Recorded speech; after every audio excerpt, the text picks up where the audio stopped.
Hello, good morning, and welcome. This is Sunrise Daily, where we'll call it your daily dose of sunshine. This 24th day in the month of July, 2025. I'm Ayo Makin, and of course, today I'm with Kayla Megwa. How are you, Kayla? Good morning, Ayo. Good morning, everyone, and welcome to your daily dose of sunshine. Even though it's been raining for days right here in the nation's capital, quite a lot of things have been happening here, Ayo. I mean, everyone is talking about these meetings that have been happening, getting ready for the NEC meetings of both parties, the APC and the PDP. Very interesting times that we're in, and we're really looking forward to what the outcomes of these meetings are going to be. I think for the People's Democratic Party, they'll be taking a look at how they can survive. It'll be a meeting about survival, trying to, consolidate and get all of their members together to be on the same page and get it done, and get themselves ready for the elections following these outflows from their party. For the APC, in many ways, it might be a situation where they're trying to consolidate, try to gather all these many interests that have joined their party and see how they can get themselves ready for 2027. Also, the issue of the leadership of the All Progressives Congress, I think that's something we'll be looking out for. And I think we'll have some breaking stories in the next few days, Ayo. Well, there are so many other things happening. A lot of politics and politicking going on, but that's not also to lose sight of the major issues that affect people directly.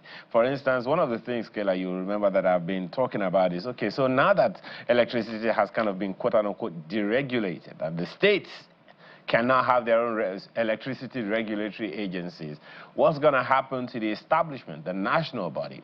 And now what we understand is that the discos are already having conversations with the states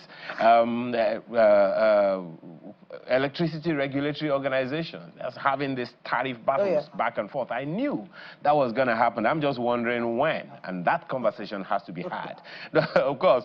But then there's another cheering news, and I'm sure that these are the issues you'll be taking up with Laulu when you have him after this conversation, that we've been talking about this whole flood projection thing for a while now. It's another thing we shouldn't lose sight of. The federal government has declared that flood prevention is a national security priority, which should be given its due attention, almost like calling it a national emergency of sorts. So while all the politicking is going on, then the various states, the issues that concern the people are right there directly in their faces. But there's another cheering one that came to me, Kayla, that I realized yesterday, that in the first half of the year, 2025, the federal government has raked in revenues of about 43%, almost half the tax revenue of the revenue of the year. The tax revenue has jumped 43% from last year.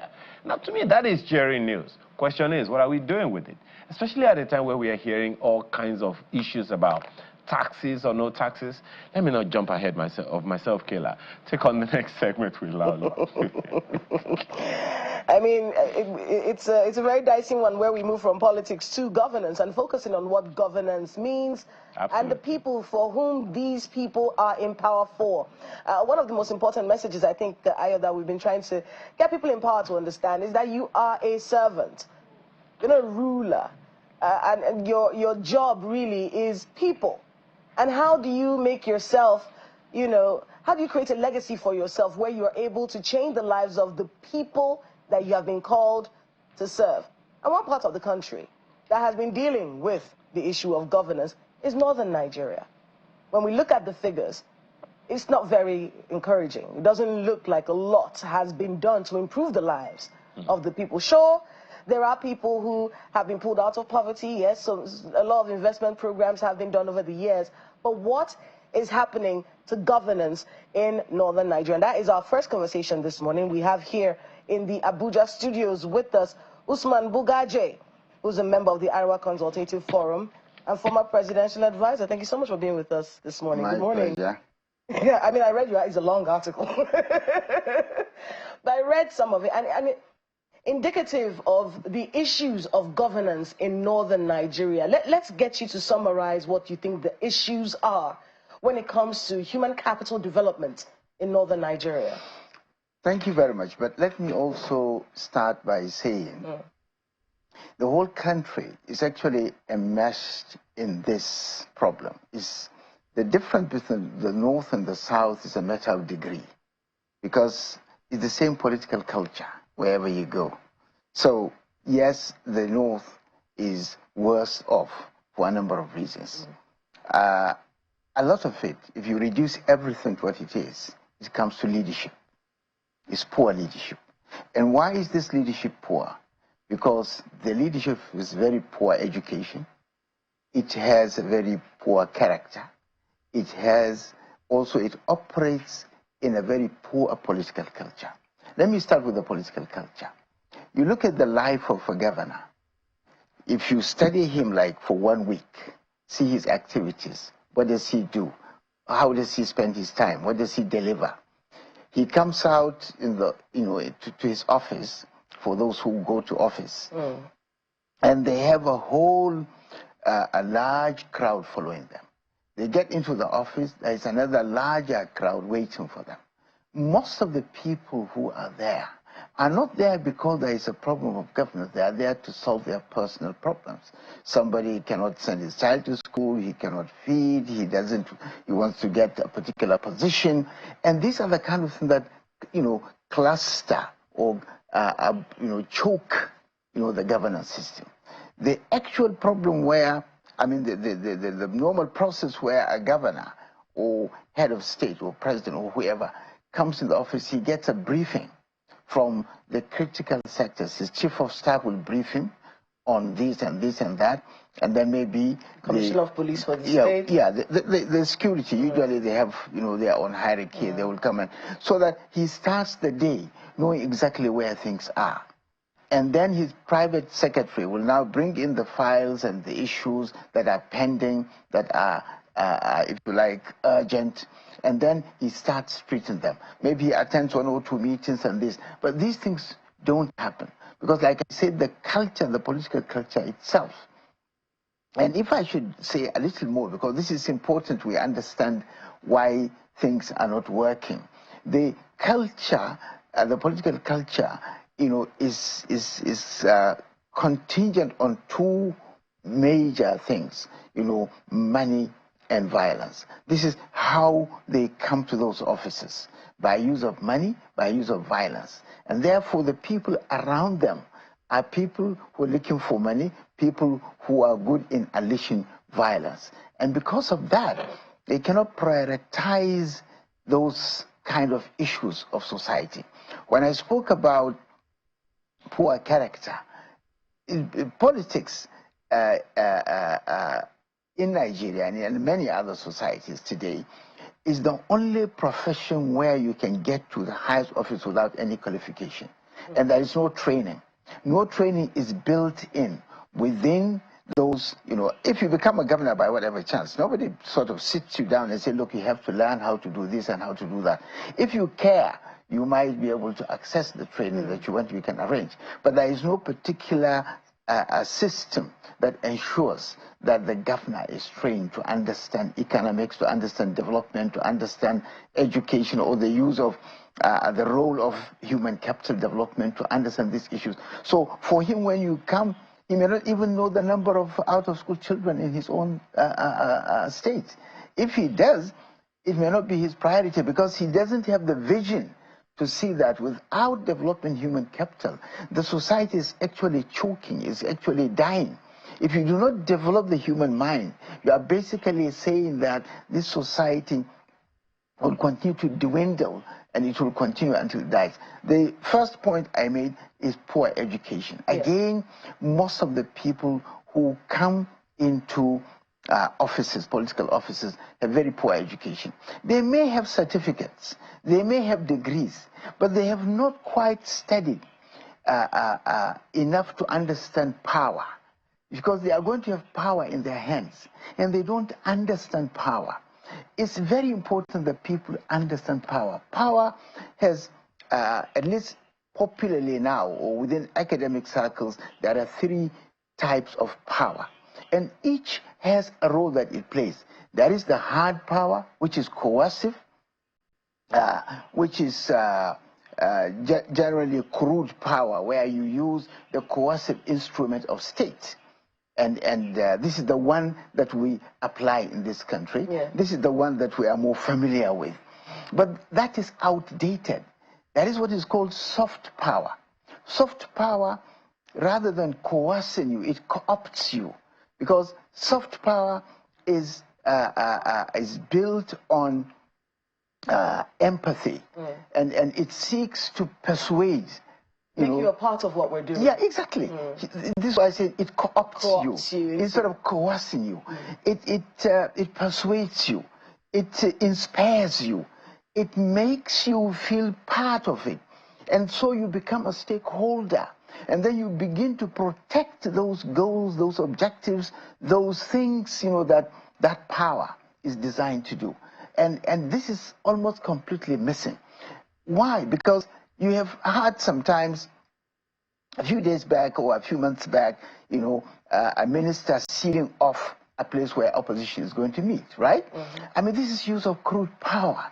And this is outdated because it is this understanding of power. We're stuck with hard power. There is also sharp power. Sharp power is usually manipulative. In its nature, it is subversive, subliminal, and subterranean. Now, this kind of power is usually employed, to destabilize societies. And we have had a lot of people employing their sharp power in these societies. The insurgencies we have had in Boko Haram, the banditries that we are having, the different type of crimes we are having. In fact, there is another kind of application of sharp power that many people are not familiar with. And what is it? And it's causing a lot of havoc.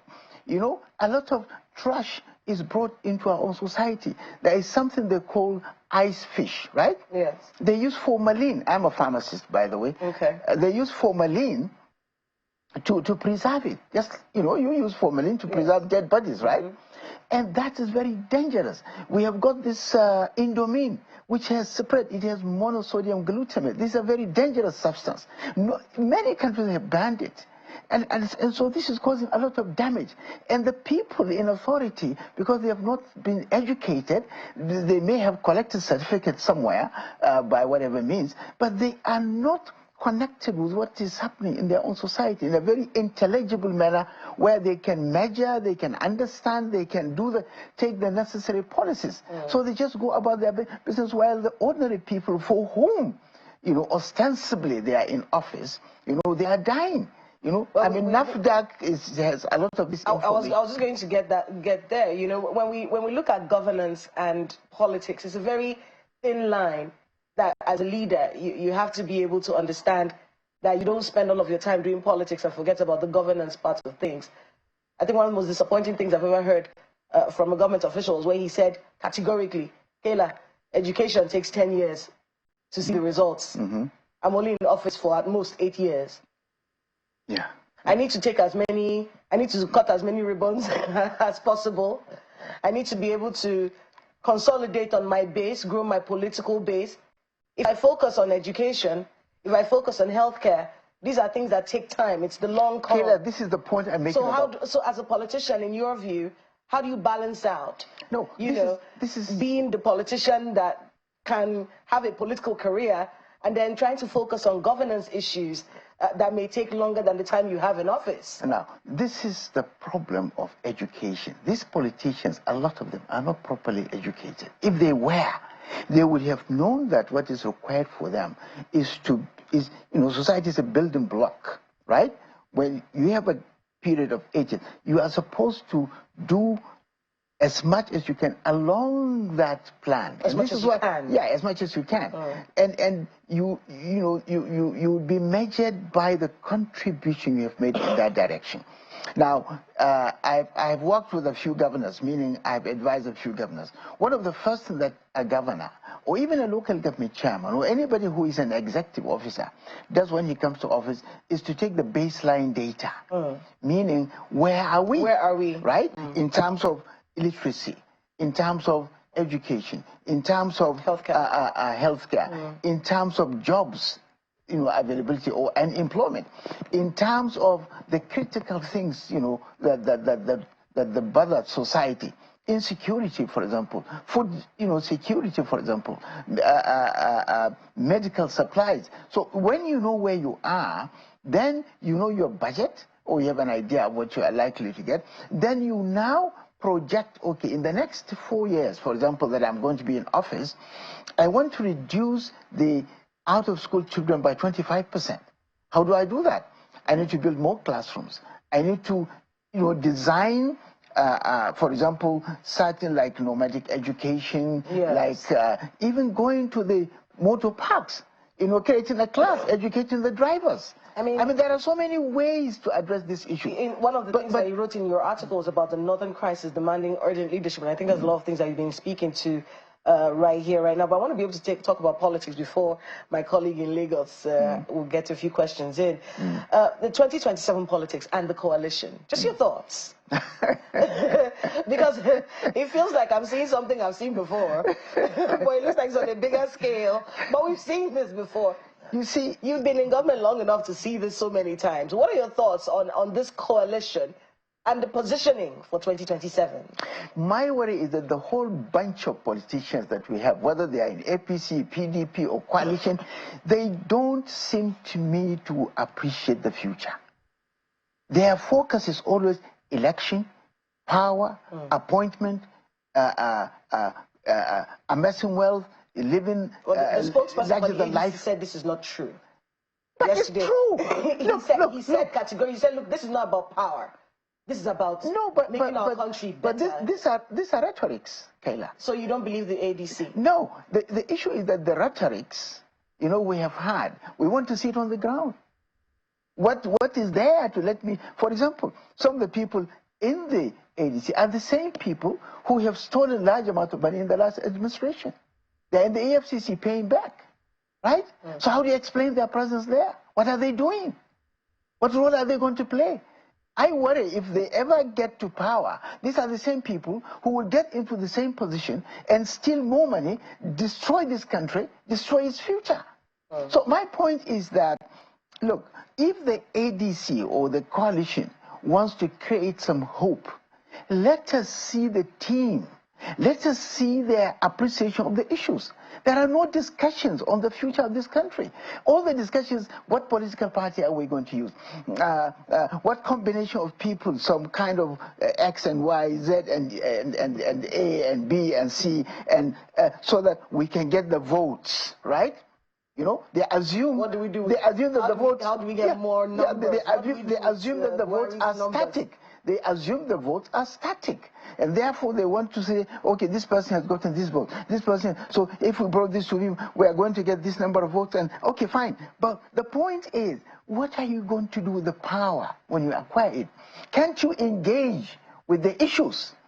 Engage with the issue. Let us see what problem you have. I mean, what solution do you have to insecurity? How are you going to get us out of this energy poverty? Because without fixing electricity, so many things are going to suffer. Even insecurity is a factor. Let me toss it to my colleague in Lagos. Ayo. Thank you, Kayla. Perhaps, sir, the challenge here is whether or not there is a vision. I hear you talking about the fact that governors in particular need to take stock. First of all, let me ask you, what is your take on the fact that, to a large extent, most of the time when we're having these conversations, a good number of people are looking more at the federal government, at what is happening at the federal level of government, as opposed to what is happening in the states closer to them, much less the local government areas. What is your take on that perspective? Well, first, it's not a correct perspective, because a huge amount of national resources is given to the states and is supposed to trickle down to the local governments, even though governors are blocking that particular path.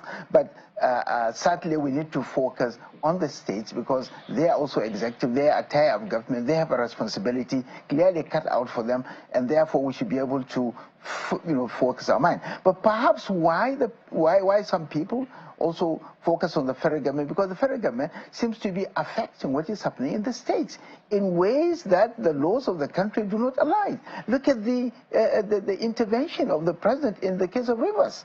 I mean, everybody has experts in law have written that this is wrong, you cannot do that. Yet the president went ahead to do it, and there are no consequences. So because of the kind of banditry type of governance at the federal level, it has made people to start like getting worried. What are they up to? And look at the way they are using sharp power to destroy opposition.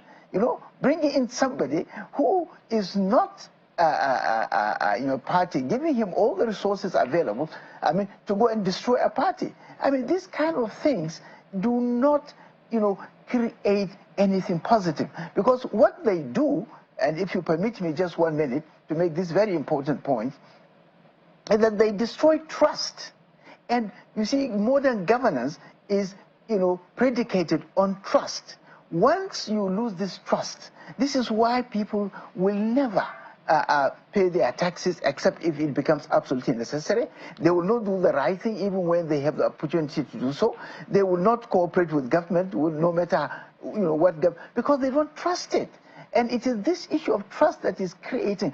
You had governors complaining about ghost workers. They bring big volumes of people, which is true, which is unfortunate. But what is it that makes people to behave like that? Because they don't have confidence in government, because they don't trust government will take care of their own thing. Look at the police. When they came out to protest a few days back, the danger is that corruption is going to increase in the police force, because many of those people who are serving now will now see, if you retire, these are the kind of treatment the government is going to give you, and therefore let me grab as much as I can at the moment. So the police force is going to be inefficient. It's all a problem of trust. But you see, because this bunch of politicians are not properly educated, they don't even understand the damage they are bringing into this country. They have no idea of what the future of this country is. They care about themselves, their power, and their lifestyle, and they want to grab as much as possible. Prof. I think it's absolutely important to underscore that point that you made, that issue of trust. But then there is also the argument of whether or not the governors know what is expected of them. You've talked about the fact that they don't have enough education, and consequently a little less should be expected of those who don't have so much. So in terms of the functions of state, particularly at the state levels, there is a lot more scrutiny on the federal government, and of course that is to be expected. But how do you think we can go about demanding accountability, demanding responsibility from the states where people, every politician is from a state. Every politician is from one local government or the other in a particular state. But a lot more attention, a lot more focus is on the federal government, particularly by the politicians. So is there a role for the citizens to hold the feet of the governors, of the various state governments to the fire, to deliver maximally for them, as opposed to the distraction, because that's what some people have called it, of focusing on the federal government and pretty much giving the governors or the state governments a slap on the wrist when they err? It's more than a role, it's a responsibility. And this is the work of the civil society. Civil societies don't have to be the kind of NGOs that wait for America, USAID, or some other people to give them money. This is sometimes the picture of people. No, faith-based organizations are also civil society, because they are about, an engagement between the society and governance. And we need to encourage them. If I tell you the last 12, 13, 14 years, exactly from 2011, I decided with colleagues to set up Arewa ARDP development project.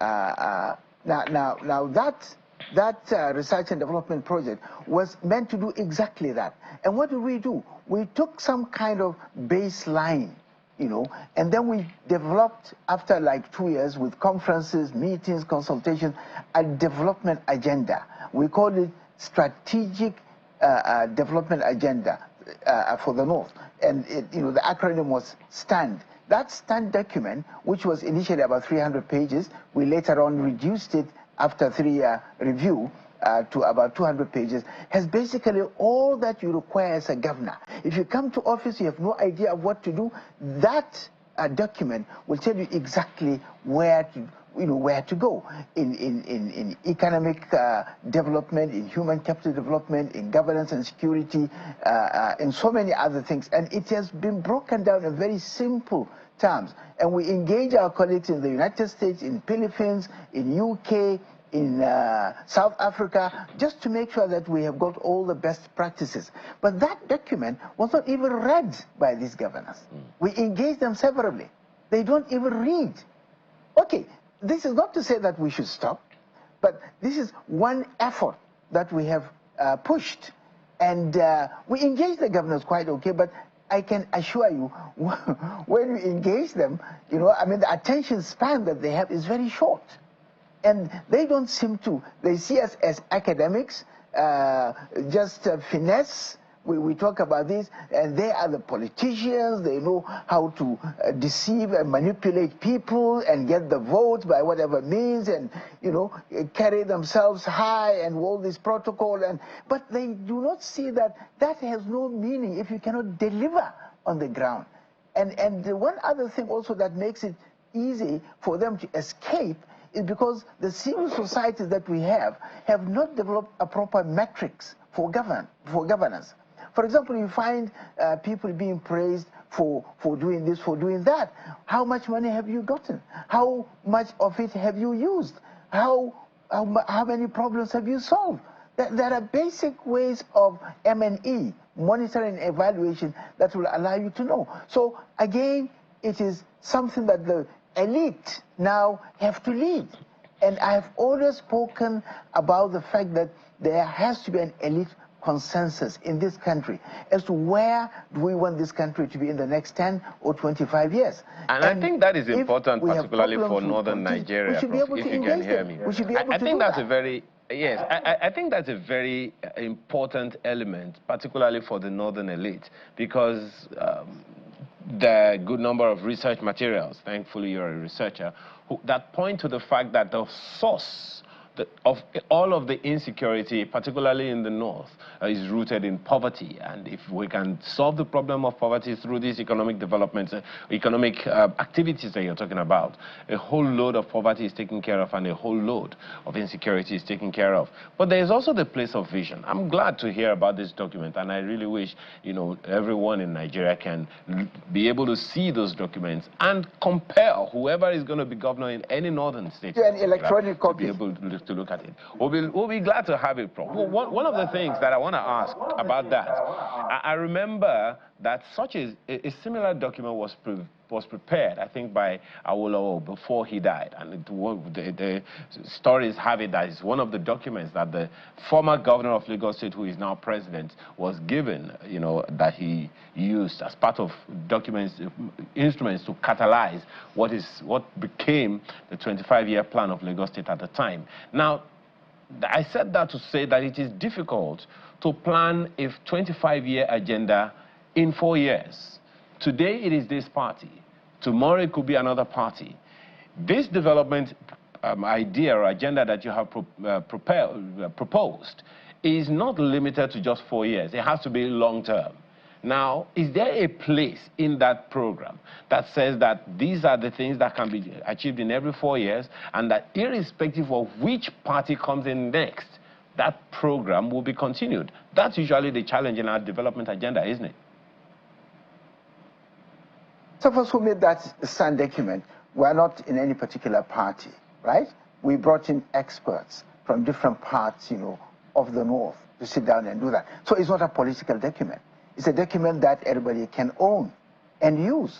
So, and the fact that when parties change, you find policies might differ, but the overall objective of development, because the purpose of government is basically development. If it fails to develop, then it has failed in its primary responsibility. If you go back to our Constitution, this section, I think, 4B, has made very clear the responsibility of government is basically the welfare and security of citizens. And that's basically a summary of development. So we feel the fact that parties change is no excuse for people not to build on the development they found that has been done by others. And that is not to say that they have to do everything that the person who started. They can modify, based on a number of factors, based on the priorities of their own party. If, for example, a social democratic party comes in, it has in its manifesto a pro-poor policy, so maybe they can prioritize that, but they will not ignore, for example, human capital development, because which way, either way, you need human capital development. This is something that is, essential. It doesn't matter the party, it doesn't matter the situation. It's the life of that society. Without human capital development, that society is going to eventually go into extinction. I mean, I'm looking at the title of this document, Nigeria is in crisis. Enough of politicians, where are the statesmen? Precisely. We are looking for statesmen. These are the people we need today. I can tell you honestly today, we don't need politicians. After all, Taylor, 25 years ago, since 25 years, it's the politicians who have been playing this game. But we do have statesmen. We have people who call themselves statesmen. Former President Goodluck Ebele Jonathan is a statesman. I absolutely agree. I concede that he's a statesman. Now, what I'm saying is that his own character should now be reflected in those who are playing politics. Because if they continue to play politics and ignore the character or the model of this kind of, taking these people as model, I mean, General Gawan is there, one of the oldest. Former President Olusegun Obasanjo is a statesman. So there's so many, we have a whole generation, they've not died, they're all here. Yeah, no, but the point is, let me emphasize on this, the point is, these people are statesmen. Why? Because they are looking at the next generation. The politicians are only looking at the next election. So these statesmen have not been able to impact this generation of politicians? No, it's the other way around. The politicians should be looking up to the statesmen and come to them, share their experiences, so that in their governance, they will not be governing as politicians, they will be governing as statesmen who have concern for the next generation, not concern for the next election. You had complained about a few things. I want to know where you stand on them right now. Do you still feel like the tax reform bills of the president should be thrown in the dustbin? That was what you said. I said so. There has been a lot of changes, since then. So we're not throwing it away anymore? Because they have considered to change it, but perhaps for the pressure that was put, they would not have considered. So I'm happy for the improvement, but I'm still waiting to see how it's going to play out. You also complained that the president was a little detached from the Nigerian people, detached from the suffering of the Nigerian people. I think he is. He still is? I think he still is. I think he still is. You remember, I mean, a Singaporean diplomat, described Trump's first-term government, as incestuous, self-preferential insularity. And I find that fitting. I want you to finish the sentence. Fitting? Fitting our president. Oh, yes. He wouldn't agree. His people... He doesn't have to agree. He doesn't have to agree. In their mind, they feel like they inherited a situation that doesn't really look good. They inherited a country in crisis. The issue may be, is he fixing it? Is he fixing it fast enough? But he didn't create the problem, did he? Is his appointment not incestuous? Is he not self-preferential? Is he not insular? People in his government, in his party, have complained, some of them publicly, that they can't access him. Okay, let me see if I can get you. The APC using money to buy off the PDP. You still think this is happening? Have they won? Has the APC won? Let's ask the PDP. Let's ask the PDP. Have they won? When you are making your remarks, PDP is having its own APC. I was about to ask you, Keller, what's the difference really between the two? Tell me. Tell me. One is swelling and one is stinging out. There's a difference. One is getting bigger, one is getting smaller. You mean one is sucking the other, yes, right? One is sucking in the other. Very good. I'm happy you said that. What do you make of that situation, though? Both parties are having meetings, getting ready for their NEC meetings, you know, getting themselves together. We're also seeing the ADC, the Labour Party. Everyone is trying to get themselves together. Kayla, my worry is that when they meet, they only discuss politics. They don't discuss the country. They don't discuss the future. Kayla, we are in a very serious problem. It's political parties that are meeting. They're not going to be talking governance at a political rally. They're going to be trying to position themselves, get leadership, do this. No, if you don't discuss governance, what metrics do you use to bring in people to be responsible? If you are taking, I mean, let's say you are the managing director of channels, right? And you are recruiting some young people, right? You want to see, I mean, are they fit to work, you know, the kind of employment you are engaging them? They are now going to be selecting a chairman, right? Right? Okay. Yes. If all the parameter, all the indices for selection are entirely political, they have nothing to do with development. They have nothing to do with character. They have nothing to do with reforms within the political system itself. Yes. For me, that's a failure. All right, we do have to anchor there, but I want to thank you very much, Mr. Usman Bugaje, member Iowa Consultative Forum. Our greetings to everyone. Thank you, my pleasure. And former presidential advisor. Thank you so much again. My pleasure. All right, we're going to a short break. When we come back, we'll be looking at some of the major stories in the news. What's up, what's going down, who's in trouble, who's moving forward. All of that when we come back. Stay with us.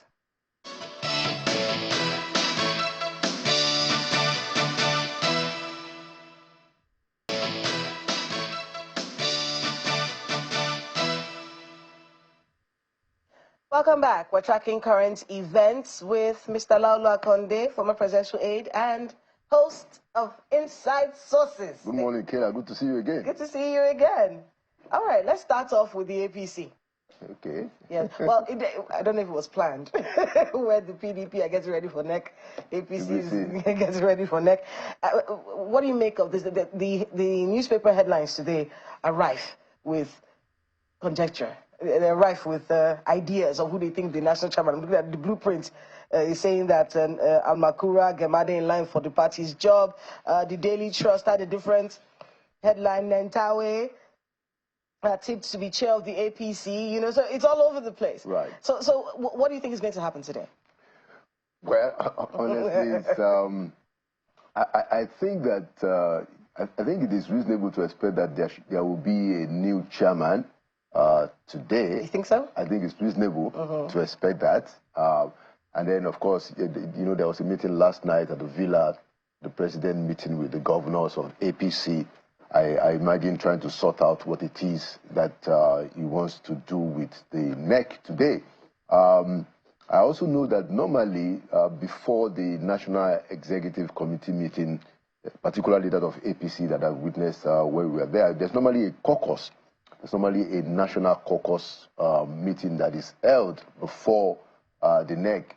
Well, I noticed that in this case, you know, there's no caucus, but you had the president meeting with the governors yesterday in the Villa, trying to sort out what is going to happen today. But I don't know where the you know, the thing is going to land. You know, but I think it's going to be helpful for the president to use the opportunity of this NEC to rally his party together, because there is quite a bit of an onslaught that has been that is in the works against APC. You know, I was telling our first guest, it feels like I've seen this before when one party empties into the other one. And it's the same, it has a rhythm to it. What usually happens is everyone empties into this one, or then everybody's interest has to clash here. Then it breaks down. Then you now start to splinter and start to form. So do you think that's going to happen with the APC as well? Or are they going to be able to manage these many interests that have come into their party? Oh, well, you know, if you look at the APC, you can, it's easier to project what it is that is going to happen. We know who the head of the leader of the party is the president. They are in power, you know, so they don't really have so much of the political permutations and challenges. They do have their own, but it's not as much as the opposition. The PDP used to be like this, remember? Yeah, of course. No, I'm not denying that. I'm just saying that when you compare it with the opposition, they seem to get their ducks in a row much more, comparatively, than the opposition, where you don't even know, you know, whether Peter Obi is a member of ADC. You know, you don't know how Nigerians are going to take the idea of having a David Mark, you know, as the chairman of the opposition to rescue Nigeria. You know, they've lost the opportunity. I hope they can regain it, of using people like Kenneth Okonkwo. We needed new faces, but they still have old folks. So you think Kenneth Okonkwo should be the spokesperson of the ABC? If they had their strategic minds in the right place, that should be the face of the party. Oh, Mr. Bolaji. It should be people like that. Well, Mr. Bolaji does have experience also, but it's not a new face. And he's going to struggle more to attract Nigerians, unlike Kenneth. Kenneth is a new face. He comes with a new, narrative. That's the kind of person that should be your face. Right now, you have a David Mark. Democratic credentials, very low. Although there is also an Aregbe there who understands opposition politics, and you expect that he can give them some dose of what has to happen. But so far, the coalition has not done the job of even telling Nigeria. Where is the manifesto, for instance? We don't even know what the manifesto is about. Mr. Bolaji said it's coming. That's what they say. That's what they say. So they are not doing the things that they ought to do first. You know, the way we should have heard about this coalition is that this is what we are about, not that we just want to grab power. The impression now is that they just want to take Tinubu out. That is the dominant narrative that the more power than governance. And that's why I said that they don't have, I mean, that APC has better, you know, arrangement. You know, all they just have to. Where do you think the APC should zone their leadership to? Of the chairman? Yes. Well, I think it's already zoned to the North Central. Okay. You know, and I think it's best that it is kept there, because the president will ultimately have to pick his running mates from either the East or the West of the North. So it's best to keep the chairmanship where it is, where it ought to be, which is North Central. I mean, of course, it was moved to Northwest because the president wanted Ganduje. Yes. Now that is out of the way. It will make sense to just bring the chairmanship back to North Central. All right, so let's move on to the Labour Party. Yesterday we had the running mate of Peter Obi, Mr. Dati Ahmed. We had him on one of our programs. He's been trending online. Some of the things that he said, one of the things that he says that Obi can contest without me and whatnot. And then, of course, reference to who the leadership, who's in charge of the Labour Party. And you know, the Nenadi Usman-led, well, we don't know if we can call it a faction anymore, because they said she's the interim chairman of the party. And they released a statement yesterday where they were not really condemning what he said, but they said this is his opinion and shouldn't be mistaken to be what the truth is about the situation, because for them, the truth is that Nenadi Usman is the interim chair of the Labour Party, and they'll be looking forward to having their own NEC meetings and their own you know, congresses and whatnot, so they can get their ducks in a row and get ready for 2027. What do you make of this situation in Labour Party? Mr. Dati Ahmed yesterday said he's a peacemaker. Is he making peace? Actually, you know, and of course, we're just giving them free advice today. Yes, let's help. If the coalition were serious, you should have a Dati Ahmed leading the coalition. Oh, Dati Ahmed is not a member of the coalition. He says he's a member of the Labour Party. Well, he went to the... he attended the event, but he's not going to So if the they are ABC. serious, that's the kind of person, you know, that's the kind of face that you show Nigerians. That is how you can begin to convince the people that this is different. What they have done so far is just to regurgitate the old thing. And I think that if that's the game, I don't see them beating Bola Ahmed Tinubu in that game. I don't think they can. If this is all they are going to do, it's going to be pretty difficult to beat Bola Ahmed Tinubu in this game. You need to bring new faces. Dati Ahmed, Kenneth Okonkwo, those are the people that people can say, okay, let's take a listen. And then all of you old guys will be in the background. Who's going to be in the background? Amechi that went to Rivers and was doing a whole whole campaign in the background of who? Who's going to be in whose background? It doesn't necessarily mean who is emerging as the presidential candidate. You first of all need to create a space for Nigerians to even give you a thought to say that, okay, let us look at what these people are saying objectively. But they haven't given that kind of face. We have David Mark, we have, you know, old folks are the ones seem to be running the show. That doesn't inspire any new kind of confidence. Those people that we saw in River State looked organic.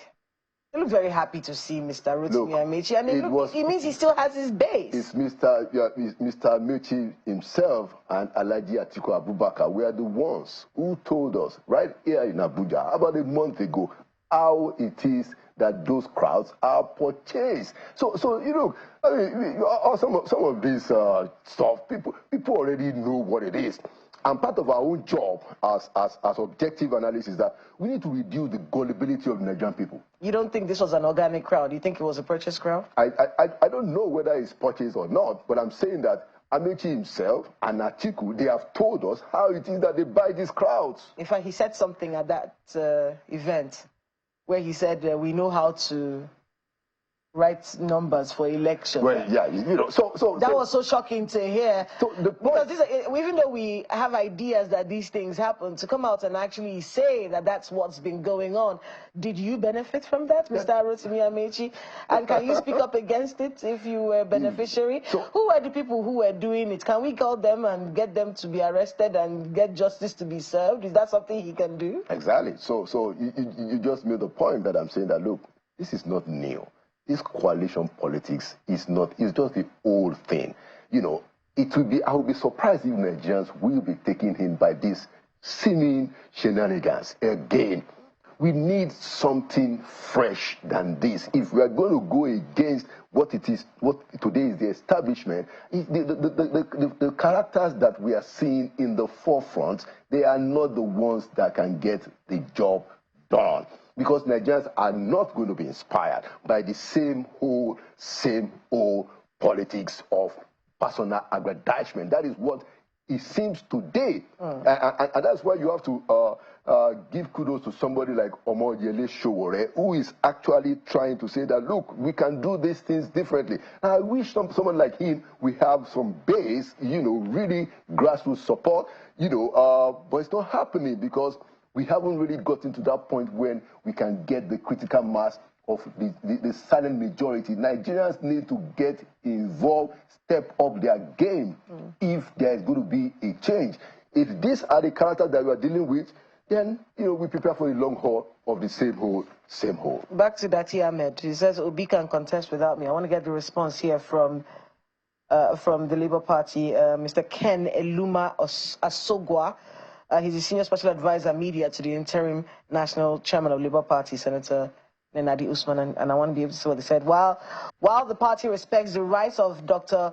Baba Ahmed and other members to hold personal views, it's important to remember that the acceptance of and adherence to the finality of the judgments of the Supreme Court has never been and never will be a matter of choice, but compulsion. The Labour Party is bound by that finality and expects all members to align accordingly.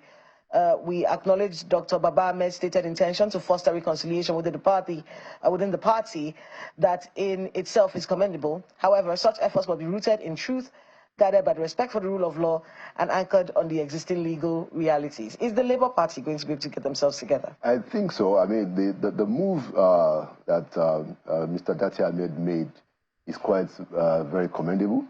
You know, and that raises the hope. And I also like what they said, that, look, Labour Party is not the kind of party that you want to die. You know, I mean, look at what the stunt it pulled in 2023. So hopefully they can get it together. How did that go so bad? How did it go so awry? Remember where it was? Yeah. The APC was shaking in its boots. Yeah. I mean, even as journalists, we were watching. LP2 is this happening? Is this happening? Yeah, I mean, you know, the last time we saw something move so strongly like that was when Buhari came in, when he took over from Goodluck Jonathan in 2015, and we're looking at it. Oh, could this be happening again? And then all of a sudden.